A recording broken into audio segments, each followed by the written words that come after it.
Chapter 16. The Debate. I trained for 3 days without sleeping properly. Not because I didn't want to sleep, because the math wouldn't let me.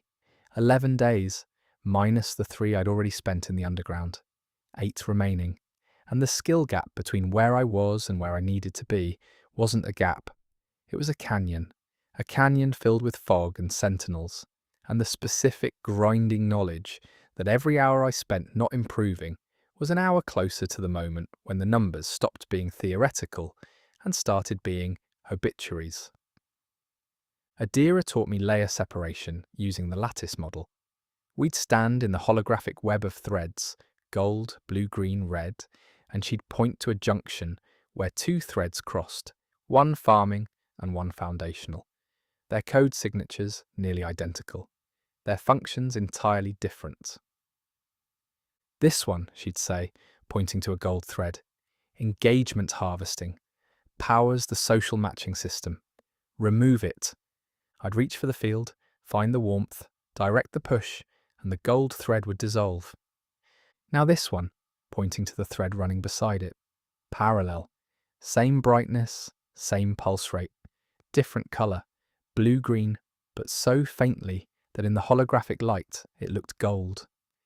That's foundational, I'd say. Are you certain? I'd look closer, reach with the field, try to feel the difference between the two, the way a harvesting thread tasted in my D-resolution sense versus the way a power conduit felt. And sometimes I could tell, sometimes the distinction was clear. A subtle difference in frequency, a texture in the code, like the difference between silk and satin. You couldn't see it. You had to feel it. And sometimes I couldn't tell. Sometimes the threads were so deeply entwined that the distinction collapsed under scrutiny, and I'd hesitate, and Adira would watch my hesitation with those dark, patient, unblinking eyes and say nothing. Because saying nothing was the lesson. In the real operation, there would be no one to ask, no one to confirm, just Silas and the threads and the scalpel and the stakes. I got it right about 70% of the time. 70% accuracy at the core level meant catastrophic cascade, roughly 3 out of every 10 cuts. Adira didn't tell me this. She didn't need to. The math spoke for itself, and the math was screaming. On the 3rd night, day 8 of the 11-day countdown, I couldn't do it anymore. Not the training, the pretending. The careful, disciplined pretense that 70% accuracy was a starting point rather than a death sentence. That 3 more days of practice would bridge a 30% gap that felt less like a skill deficit and more like a wall built into the physics of what was being asked. I was sitting in my berth in the underground, a proper room now, not a server cabinet, with a door and a cot with actual bedding, and a small desk where someone had left a bioluminescent lamp and a cup of vine tea that had gone cold hours ago. The amber-white light of the underground seeped through the window. Outside, the late shift sounds of the settlement drifted in. A distant hammer, a murmured conversation, the slow footsteps of a patrol. Normal sounds, the sounds of 4,000 people trusting that someone, somewhere, was working on saving them.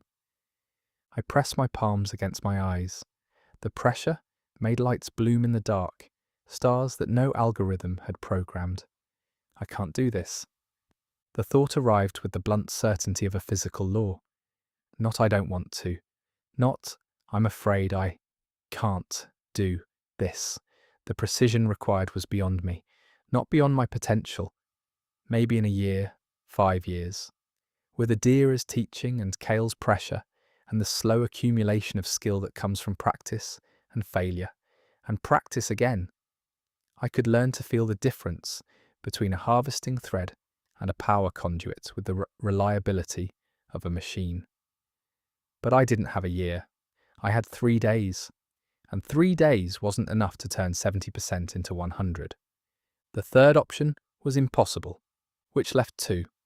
I sat with that for a long time. The vine tea went from cold to room temperature, which in the underground meant slightly warm, because everything here was slightly warm. The lamp pulsed. The patrol footsteps came and came again. Then I stood up, left my berth, and went to find Kale. He was in the armory.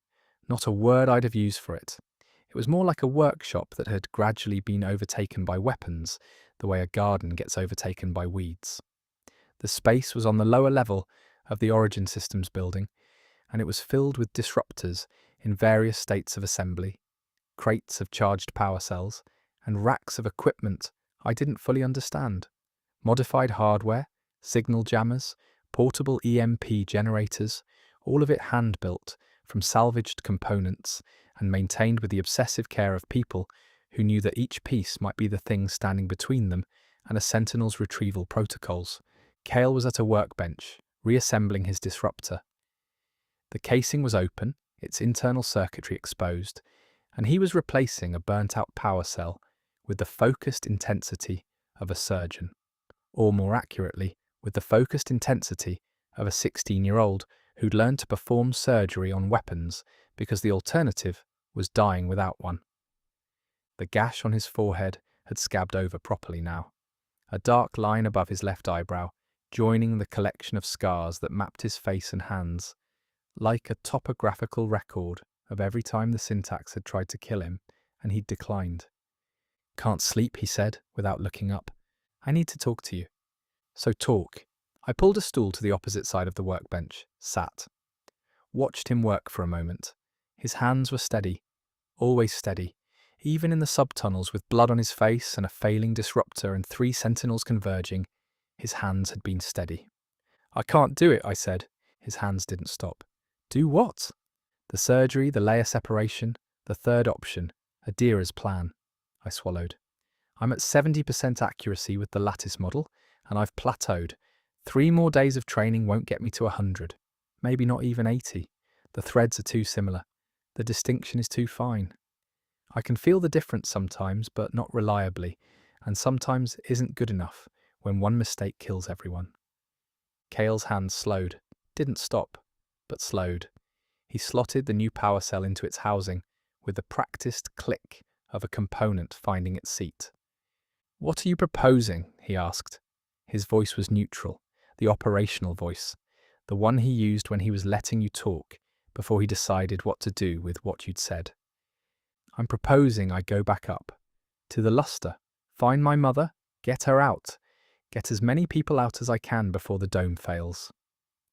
The words tumbled. I'd been assembling them in my head for hours, and now they spilled in a rush unordered, desperate. The pulse is degrading. The dome is going to fail eventually, regardless. Adira's models show that. If I can't do the surgery, then the choice is reboot or refusal. I won't reboot. I won't kill 4,000 people. But I can't just sit here and let the refusal scenario play out without trying to save someone. My mum is up there, Kyle, in a kitchen that smells like grapefruit, eating meals with a robot. If the dome collapses, she walks out into the grey with no preparation. She doesn't even know the grey exists. Cale closed the disruptor casing, clicked the locks, tested the charge, a brief, crackling pulse of blue-white light that lit the workshop in a cold flash. He set the weapon on the bench. Then he looked at me. "No," he said. "Cale, no." The word was a wall, not angry, not dismissive, structural, the kind of no that doesn't come from emotion, but from architecture, from a load-bearing understanding of how things work and what happens when you remove a piece. You're not going back to the luster. You're not staging a rescue mission to a sealed dome patrolled by containment drones, while 6 sentinels hunt the tunnels between here and there. And you're not giving up on the third option because 3 days of training haven't made you perfect. It's not about perfect, it's about possible. 70% isn't. 70% is where you are today. Today is not the day you stand at the core. He leaned forward. The workbench between us was covered in disruptor components, springs, circuits, power cells, the disassembled anatomy of the only weapon that worked against the things hunting me. "You've been training for 3 days. Adira has been designing this operation for 73 years. Do you think she built a plan that fails at 70%? She knows where you are. She knows the timeline. And she hasn't told you to stop. Have you considered that maybe She knows something about the learning curve that you don't. Or maybe she's desperate. Maybe I'm the third carrier in 73 years, and she doesn't have anyone else, and she's telling herself the numbers will work out because the alternative is admitting they won't. The silence that followed was the longest Cale had ever given me. Not the tactical silence, not the processing silence, the considering silence, the one that meant I'd said something he couldn't immediately dismiss. He looked at the disruptor on the bench, picked it up, put it down, picked it up again. "You're right," he said. "Maybe she is desperate. Maybe the numbers don't work. Maybe 73 years of planning comes down to a 15-year-old who's been unwriting things for a week, and the whole structure collapses because the math was always a prayer dressed up as engineering." He stood, walked to the far wall of the workshop, where a rack of completed disruptors hung in a neat row, 12 weapons, fully charged, ready for deployment. The arsenal of a resistance that had been fighting a losing war since before its current leader was born.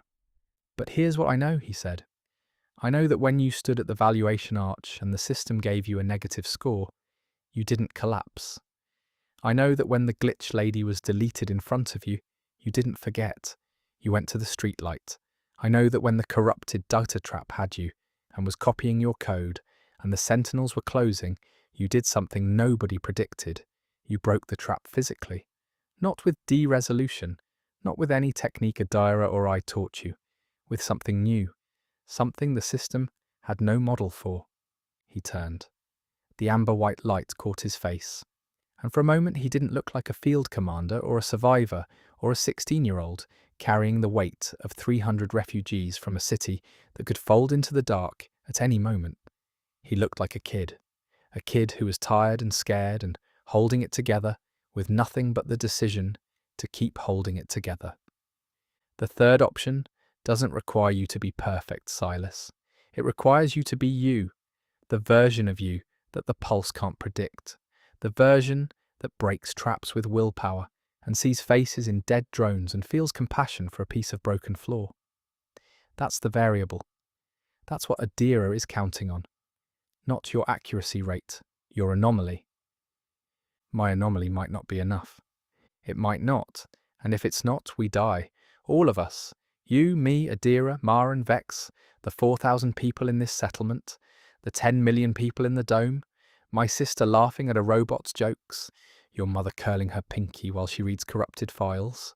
His voice cracked on the word sister. A tiny fracture, quickly sealed. "But if you run, if you go back to the surface and try to save your mother one person at a time, while the system burns down around you, then we die for certain. Because the only variable the pulse can't account for just removed itself from the equation."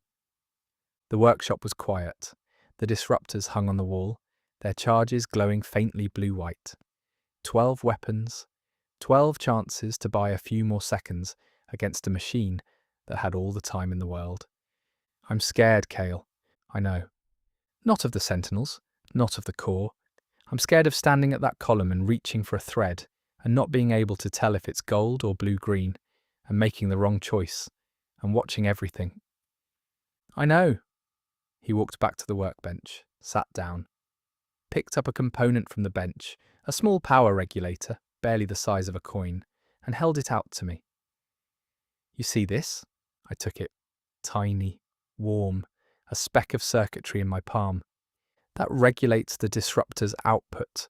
Without it, the weapon overloads and explodes. With it, the energy is focused, directed, controlled. It's the single most important component in the entire assembly, and it's the size of a fingernail." He closed my hand around it. "You don't need to be the whole weapon, Silas. You just need to be the regulator.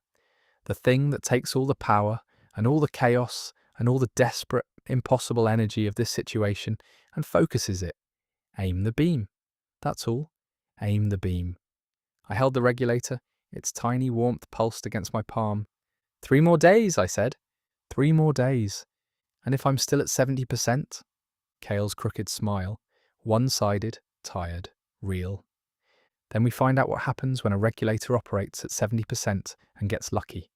He took the component back, slotted it into the disruptor he'd been assembling. Click. Now go to sleep. Adira's got you at the lattice at dawn, and she doesn't like waiting. I went back to my berth, lay down, stared at the ceiling. The amber-white light was dimmer now. The underground's approximation of night, powered not by an algorithm, but by the natural cooling of the deep rock as the settlement's collective body heat receded with sleep. I should have slept. Cale told me to sleep. Adira would expect me sharp at dawn. The countdown was at 8 days, and every hour of rest was an investment in the precision I desperately needed. Instead, I got up and went for a walk. The underground at night was a different creature. Quieter, obviously. The markets were shuttered, the plazas empty, the server buildings dark except for the warm glow of a few late windows. But the settlement didn't sleep the way the luster slept, didn't go silent and sterile and managed. It murmured, breathed, a distant dog barking, a baby crying somewhere, quickly soothed, the creak of a walkway under the weight of a night patrol, the clink of a tool in a workshop where someone was still working, always working, because in the underground there was always something broken that needed fixing, and someone stubborn enough to fix it at midnight. I walked without direction, let my feet choose.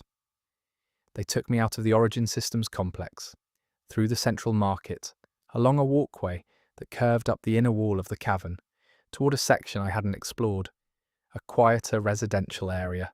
The server buildings, smaller here, closer together, connected by covered walkways, draped in woven fabric that rustled in the gentle air currents. I was thinking about my mother, about the clone in my chair, about what Cale had said, that the system would smooth her worry, make my absence feel normal, prevent the panic that might have saved her. She was right now believing that everything was fine, that her son was home, that the kiosk served him breakfast and the school taught him, and the world turned on its golden axis, and nobody was missing, and nothing was wrong.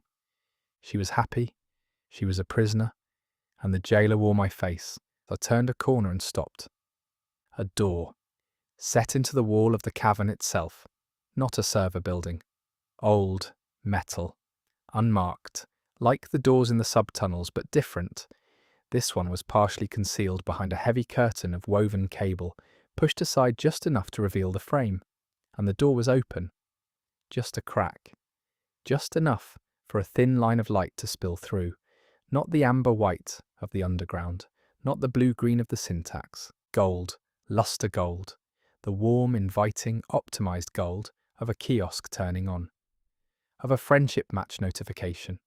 Of a world that saw you and valued you and wanted you to come home.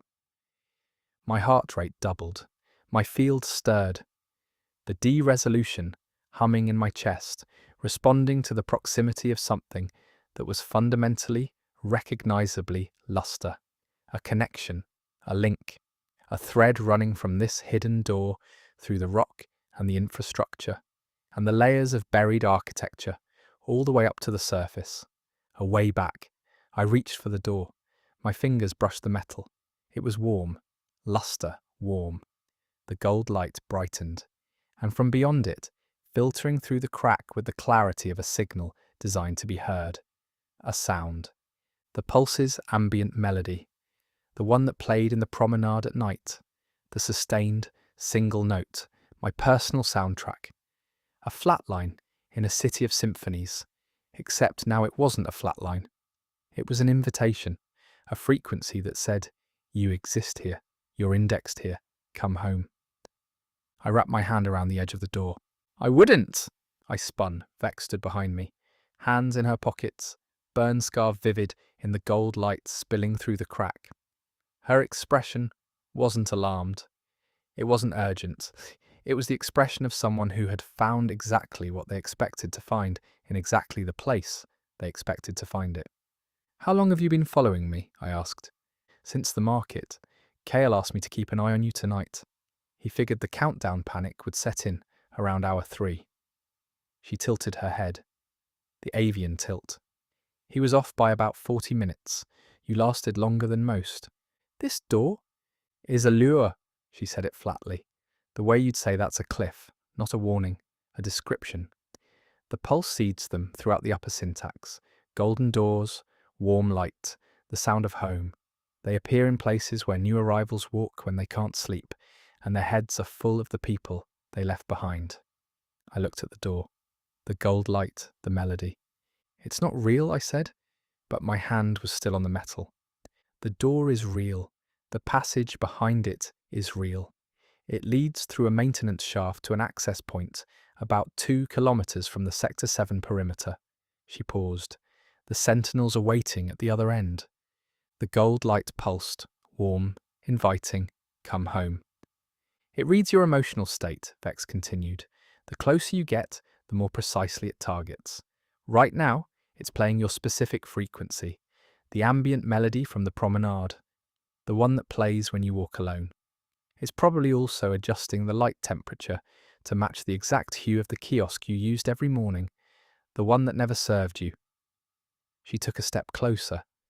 It's showing you the world that rejected you, optimized to feel like acceptance. That's the trap. Not the sentinels on the other end. The wanting is the trap. I stood at the golden door, the light on my face, the melody in my ears, and beneath both, like a current under ice, the pull, the deep, aching, 15-year-old pull toward a world where my mother knew my name, and the kiosk turned gold, and someone somewhere, in some system, had a place for me. I let go of the door. It took everything I had, not the de-resolution, not the field, or the focus, or the refusal to be nothing. Just the ordinary, unspectacular, completely unspecial act of a human being removing his hand from a warm thing and choosing the cold. The gold light dimmed, the melody faded.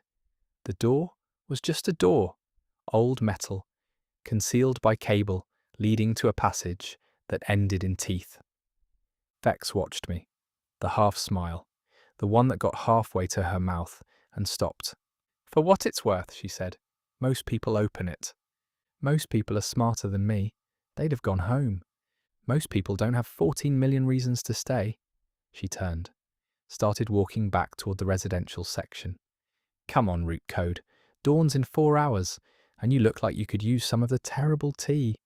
I followed her through the murmuring dark of the underground, away from the golden door, away from the sound of home, into the cold and the cable and the 4-hour arguments and the lopsided birds and the bread that somebody was already baking, because somebody in the underground was always baking, because that's what people do when the world above them is a cage and the world below them is a ruin, and the only thing left that makes any sense at all is the simple, defiant, stubbornly human act of turning grain into something warm and breaking it with the people you've chosen to survive with.